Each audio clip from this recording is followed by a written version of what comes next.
Well, hello and welcome to You with Jesus. You would have thought that with Jesus being such an amazing person that everybody would just love him and follow him, and on one level they did. But Jesus knew human nature, and he knew that it could be quite fickle. And John says Jesus would not entrust himself to them because he knew all people. He knew that admiration and adoration could be very shallow. In fact, we see this during Holy Week when the crowd laid their palm branches down on Palm Sunday as Jesus rode through on a donkey, and they shouted, "Hosanna, the King of Kings." And then less than a week later, they're shouting out to Pilate, "Crucify him." Even his own disciples fled the scene. Followers can be fickle, and there will always be those who aggressively oppose the truth. There will always be those who prefer darkness to light. And there will always be those who simply through ignorance say things about Jesus which they haven't really thought through.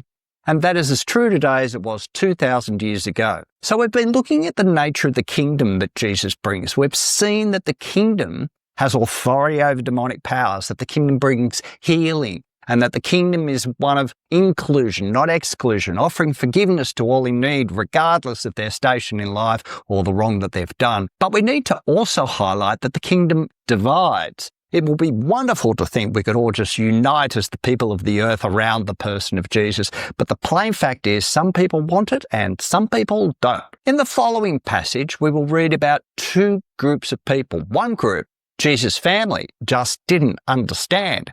And based on their fear and ignorance, they opposed him. Another group, the teachers of the law, directly opposed him and were so blinded in their opposition that they accused Jesus of being the prince of demons. Then Jesus entered a house, and again a crowd gathered so that he and his disciples were not even able to eat. When his family heard about this, they went to take charge of him, for they said, "He is out of his mind."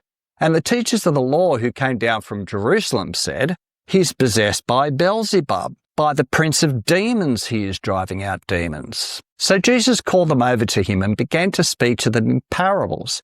How can Satan drive out Satan? If a kingdom is divided against itself, that kingdom cannot stand. If a house is divided against itself, that house cannot stand. And if Satan opposes himself and is divided, he cannot stand. His end has come. In fact, no one can enter a strong man's house without first tying him up. Then he can plunder the strong man's house. Truly, I tell you, people can be forgiven all their sins and every slander they utter, but whoever blasphemes against the Holy Spirit will never be forgiven. They are guilty of an eternal sin. He said this because they were saying he has an impure spirit. Then Jesus' mother and brothers arrived. Standing outside, they sent someone in to call him. A crowd was sitting around him, and they told him, "Your mother and brothers are outside looking for you." "Who are my mother and my brothers?" he asked. Then he looked at those seated in a circle around him and said, "Here are my mother and my brothers. Whoever does God's will is my brother and sister and mother." The kingdom divides. Let's start with Jesus' family. At first, everyone in Jesus' family may have been quite proud of their boy. He's clearly gifted, excelled in religious studies in Sabbath school, had an incredible capacity to be kind to others, was clearly focused on developing the spiritual life, spoke well in the synagogue, etc., etc., etc.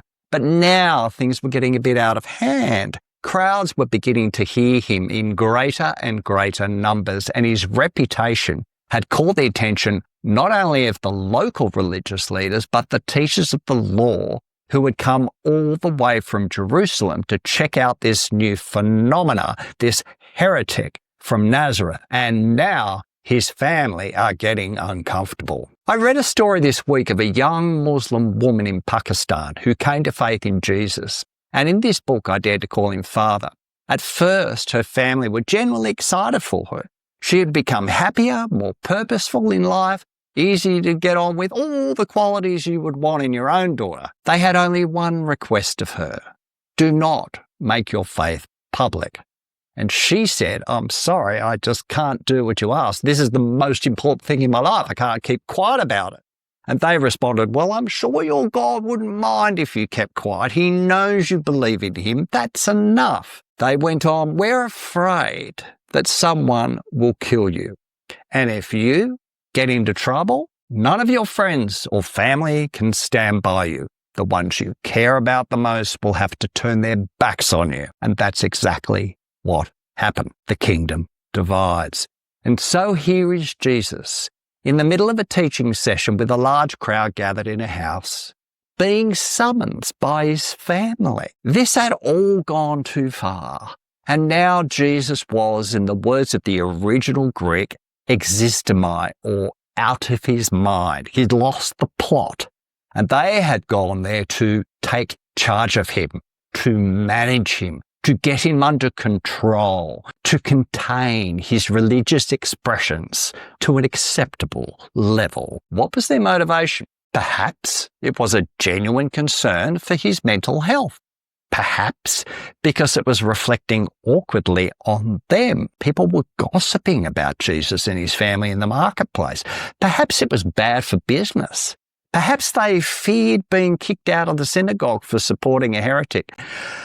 But I think we can sum up their reaction as one of fear and ignorance. The second group who oppose Jesus in this story are on another level altogether. So much so, Jesus says they have blasphemed against the Holy Spirit by calling the divine, holy, loving, liberating work of God in their midst an activity that has as its source the very core of hell, that it comes from Beelzebub, the prince of demons. So vehement was their reaction, so darkened was their understanding, that outrightly they said, Jesus is the devil. And they said to people who listened, if you are listening to this man, you are listening to Satan in the flesh. That's pretty heavy. Hang on, no, that's really heavy. Jesus' response was calm and measured. Basically, guys, that's just not logical. How can the prince of demons drive out demons? But they had become so hardened that no amount of logic was going to change their mind, and they pursued him all the way to his eventual crucifixion. And people today are dying for their faith in Jesus. Open Doors, an organisation that supports persecuted Christians, estimates that 5,000 people every year are persecuted and die for their faith in Jesus every year. And millions more experience persecution in various ways, including being ostracised by family and friends.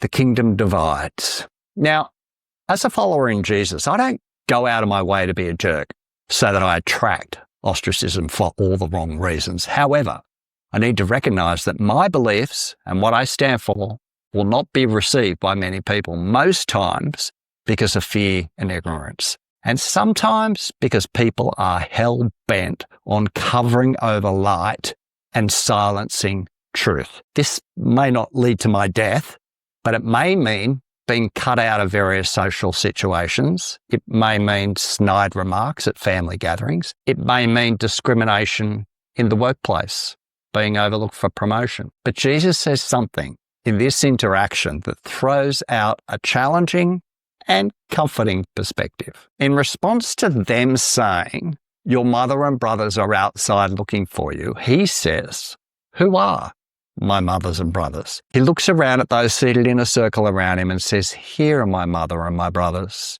Whoever does God's will is my brother and sister and mother. I said this perspective of Jesus was both challenging and comforting. It's challenging because it challenges the priority that we place on biological relationships. Now, obviously for me, my family is massively important. My wife, my kids, my parents, my siblings, my aunt, uncles, cousins. However, I do think that Jesus is fundamentally questioning the priority we give to biological family. And I think in Western culture, perhaps in other cultures too, I'm not as familiar, but the family, the nuclear family, has become an idol. And Jesus gives family here a wider meaning. And when I hear people say, even Christians, that family is everything, I know what they mean. But at the same time, I'm concerned that if Jesus calls them in a direction that upsets family or is opposed by family, would they still follow through with it?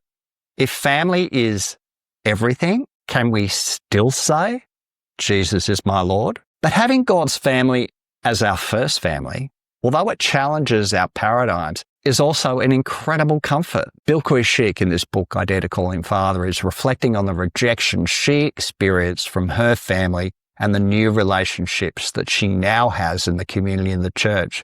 And she says, that evening, as I prepared to retire, I thought how wonderfully the Lord provides for us. When my family and friends were taken from me, He replaced them with His own family and friends. I think of those who are single and never married, the single parent, those newly arrived to our country, the widowed, the orphan. They get this. They understand the priority of God's family. And my belief is that those who want to raise a godly family will do a whole lot better if they see their family as part of the primary family, the family of God. Let me know what you think. See you in the next episode.